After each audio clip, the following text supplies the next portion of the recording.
Mukunda jewellers necklace Mela December 7 వరకు flat 9.9% VA offer ఈ నెల 7 వరకు అన్ని బ్రాంచుల్లో. నిన్నటి బిగ్ బాస్ గురించి మాట్లాడుకుంటే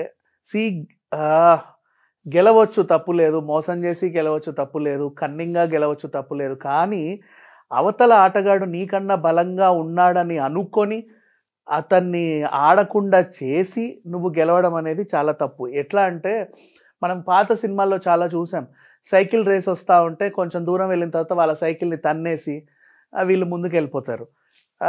ఇంకొంతమంది వెళ్ళి ఆ జెండా తీసుకురారా అంటే అవతలోడు తీసుకొచ్చినా సరే వాడిని కొట్టి ఆ జెండా వీళ్ళు లాక్కొని వచ్చి నేనే తెచ్చానని చూపించి ఇట్లాంటి కన్నింగ్ పోటీలు ఉండే సినిమాలు చాలా చూసాం, రక్తి గట్టించాయి కూడా.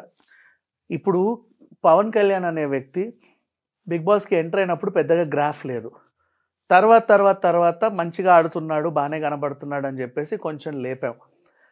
ఆ తర్వాత ఇతనికి తనుజాకి ఎఫ్ఐఆర్ ఉందేమో అనేసి కొంచెం అనుకున్నారు, కానీ ఎఫ్ఐఆర్ మాకు ఉండాలి అని చెప్పి ఇంకో జంట రాగానే వీళ్ళని అంత పట్టించుకోవాలి. నెక్స్ట్ తర్వాత ఆట ప్రకారంగా గ్రాఫ్ బాగానే వచ్చింది, బిహేవియర్ కూడా చాలా బాగుంది. వాళ్ళ పేరెంట్స్ వచ్చినప్పుడు ఇంకా ఎక్కడికో వెళ్ళిపోయాడు నిజంగా. కానీ ఎప్పుడైతే డిమాండ్ పవన్తో మ్యాచ్ ఫిక్సింగ్ పెట్టుకొని అయితే నువ్వు నేనే ఉండాలి, నేను నిన్ను గెలిపిస్తాను నువ్వు నన్ను గెలిపించాను చీటింగ్ ఆడుతూ వచ్చాడు మొన్న రోడ్ టాస్క్ నుంచి, ఇట్లా కూడా ఉంటారా మనుషులు అనిపించింది. నిన్న సుమన్ శెట్టి పట్ల అతను ప్రవర్తించిన తీరు చూస్తే నిజంగా చెప్పాలంటే అతని మీద గెలవచ్చు. వీళ్ళు పెట్టారు, ఆయన పెట్టారు తూకం. సుమన్ది ఇంచుమించు ఈక్వల్గా ఉంది. అంటే అది ఒకవేళ ఆట టైఅప్ అయినా సరే ఇంకో టాస్క్ ఇస్తారు మేబీ. అట్లా కాకుండా సుమన్ కొంచెం అలా ఉండేసరికి నెల ఆయన పట్టుకొని ఆడనివ్వకుండా చేసి మొత్తం తొండి ఆటలతో ఇప్పుడు టికెట్ టు ఫినాలే రేస్లో ఫస్ట్ ఫైనలిస్ట్గా నిలిచాడు. ఎందుకు ఆ గెలుపు? ఒకవేళ నువ్వు ట్రోఫీ తీసుకున్నా సరే అది గెలుపు కాదు. నిజంగా చెప్పాలంటే సుమన్ శెట్టిదే గెలుపు. బికాజ్ అసలు ఆ ఏజ్లో అంత ఆయాస పడతా హెల్త్ ఇష్యూస్ ఉన్నా సరే కష్టపడి లాస్ట్ మూమెంట్ ఇది నాకు లాస్ట్ వీక్, ఇక్కడ నుంచి కనుక నేను కనీసం టాప్ 5లో లేకపోతే ఎందుకు వచ్చాము అన్నట్టుగా చాలా బాగా ఆడుతున్నాడు. ఏ టాస్క్ ఇవ్వు నేను ఆడతాను ముందుకు రావడం, ధైర్యంగా ఆడడం. మొన్న చూడండి వాటర్ టాస్క్లో చాలా బాగా ఆడాడు, ఆడి గెలిచాడు. నిన్న తూకం టాస్క్ అయినా సరే హీ ప్లేడ్ వెల్, నిజంగా చాలా బాగా ఆడాడు.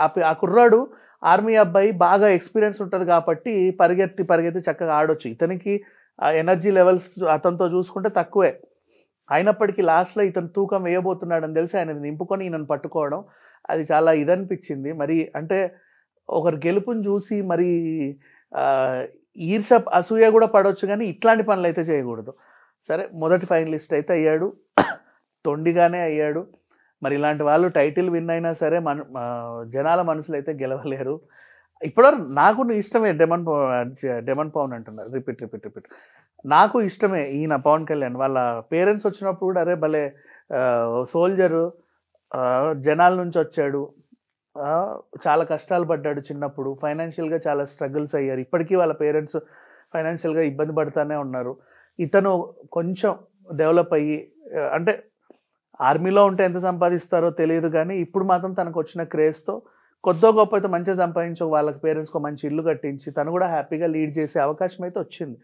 బట్ అలా అనుకొని హ్యాపీగా ఫీల్ అయ్యే లోపే ఇట్లాంటి కన్నింగ్ పనులు చేసే చూస్తూ ఉంటే కొంచెం అనిపిస్తుంది. ఇంకంతమించి ఏం చేయాలి? బికాజ్ ఆయన నార్మల్ పర్సన్ అన్నా మనకి ఇలా అనిపించేది కాదు.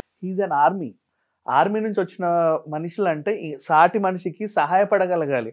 ఇప్పుడు మనకి ఎక్కడన్నా వరదలు వస్తే ఆర్మీ వాళ్ళు వస్తారు, కొండ చర్యలు విరిగిపడ్డ ఆర్మీ వాళ్ళే వస్తారు, ట్రైన్స్ ఎక్కడన్నా గుద్దుకున్న ఆర్మీ వాళ్ళు వస్తారు.